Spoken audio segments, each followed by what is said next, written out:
योगी जी बने मुख्यमंत्री 2017 में।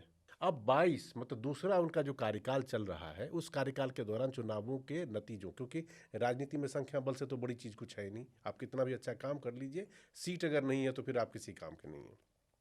2022 में जब विधानसभा चुनाव हुए, आपकी पार्टी की सीटें कम हो गई, और अच्छा खासा कम, मेरे ख्याल से 332-34 पहले थी, जो कि घट के 255 के आसपास आ गया, और वो गेन किसका था? समाजवादी पार्टी का था। तो लगा कि उस टाइम पर मैं किसी और चैनल में काम करता था, वो कोरोना का दौर था, लगा कि कोरोना की वजह से हो सकता है लोगों में एक स्वाभाविक सा गुस्सा हो सकता है, इसलिए सीटें कम हो गई। चलिए कोई बात नहीं। फिर 2024 में लोकसभा के चुनाव हुए। जब 2024 में लोकसभा के चुनाव हुए, मोदी जी की सरकार दिल्ली में, योगी जी के वहाँ पर, इस बार तो बड़ा ज़बरदस्त डेंट हुआ। आप कहाँ 33 सीट पे आ गए, और यूपी में जो लॉस है वही बीजेपी का मेरे हिसाब से सबसे बड़ा लॉस है, और नहीं तो आज तस्वीर कुछ और होती। तो मेरा सवाल ये है कि योगी जी के नेतृत्व में जब बीजेपी में चल रही है सरकार, बाकी सारी चीज़, वो पोस्टर बॉय भी हैं, नंबरों के हिसाब से तो आंकड़ा लगातार आपका खिसकता जा रहा है, तो फिर आप 75% की उम्मीद कैसे कर रहे हैं कि इस बार के चुनाव में आपको 75? इसका थोड़ा तफसील से उत्तर हाँ बताइए, तफसील से। 2014 में भारतीय जनता पार्टी ने उत्तर प्रदेश में करिश्मा किया था। हाँ बिल्कुल। किसी राजनीतिक भविष्यवक्ता ने इस बात की भविष्यवाणी नहीं की थी कि हम 73 सीटें जीत सकते हैं। ठीक। 10 सीटों से हम 73 सीटों तक पहुंचे थे। जी। भारतीय जनता पार्टी के संगठन ने भी बहुत परिश्रम किया था। उत्तर प्रदेश के प्रभारी अमित शाह जी बने थे और उत्तर प्रदेश में एक नई ऊर्जा भरने का काम किया था। बिल्कुल। और उस ऊर्जा के साथ हमने समाजवादी पार्टी के उस समय की जो सरकार थी, उसकी तमाम जो अनियमितताएं थी, अराजकता थी, उसको हमने मुद्दा बनाया। बिल्कुल। और 17 में हम एक प्रचंड बहुमत के साथ उत्तर प्रदेश में सरकार में आए। जी। 19 में विपक्ष ने डर करके सबसे बड़ा गठबंधन किया था। समाजवादी पार्टी और बहुजन समाज पार्टी का गठबंधन 1995 के गेस्ट हाउस कांड के बाद एक बहुत बड़ी राजनीतिक बिल्कुल घटना थी। बिल्कुल।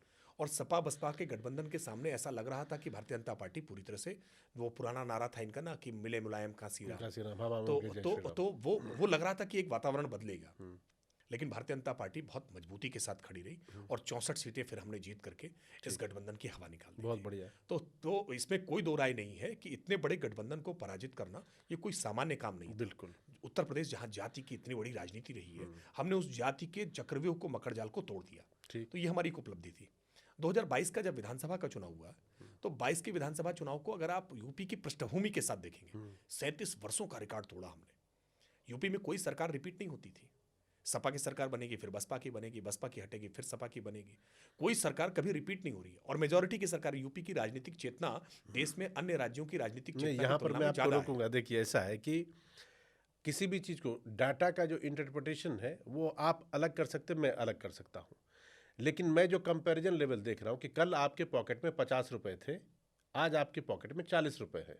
40 हो सकता है बहुत ज़्यादा अमाउंट हो, क्योंकि मेरे पास 2 रुपया है, मगर आपके पैसे तो कम हो गए ना, मैं उसकी बात कर रहा था। देखिए, ये अभी आज डॉलर के मूल्य की ही तुलना उससे होती है। दुनिया भर में मूल्य किस तरह से उनकी रुपए का, उनकी जो राशि है उसका कैसे मूल्यन हुआ, उसके सापेक्ष ही करेंगे। हम केवल यूपी में सीटें भाजपा की घट गई केवल इसके आधार पर नहीं, यूपी में से पहले विधानसभा के चुनाव में ट्रेंड क्या रहा है, उसमें वोटिंग लोगों के करने का पैटर्न क्या रहा है, उसके सापेक्ष ही इसका आकलन करेंगे। यूपी में बहुत जल्दी से परिवर्तन, राजनीतिक अपेक्षाएं लोगों की बहुत बड़ी है, राजनीतिक चेतना बहुत बड़ी है। वहां जितनी राजनीतिक चेतना है उतनी राजनीतिक चेतना अन्य राज्यों की तुलना में, बिहार को छोड़ करके देखेंगे तो इतनी राजनीतिक चेतना अन्य राज्यों में नहीं है, जिसमें हर बात का समाधान राजनीति से ही की जाता हो, हर बात की अपेक्षा राजनीति से की जाती रही हो। ऐसे में भारतीय जनता पार्टी की सरकार का रिपीट होना ही अपने आप में ये बहुत बड़ी बात थी, ये बहुत बड़ी उपलब्धि थी। तो इसलिए इसको ये नहीं कहेंगे कि हमारी सीटें कम हो गई। बड़ी उपलब्धि के साथ थोड़ी कसक नहीं है? कसक है निश्चित तौर पे। जब भी परिणाम हमारे लिए अपेक्षा के अनुरूप नहीं आता है तो कसक तो होती है। लेकिन जिस तरह से सरकारें लगातार बदल रही हूं, और ऐसे में 37 वर्षों का, लगभग 4 दशक का रिकॉर्ड तोड़ते हुए हम सरकार वापस रिपीट करके लेकर के आए, ये अपने आप में एक बड़ी उपलब्धि थी। हाँ, 24 का चुनाव का परिणाम निश्चित तौर पर हमारे लिए बहुत चिंता में डालने वाला रहा है। हमें बहुत इस बात को लेकर के हमें अफसोस भी है कि शायद हम बेहतर तैयारी कर सकते थे।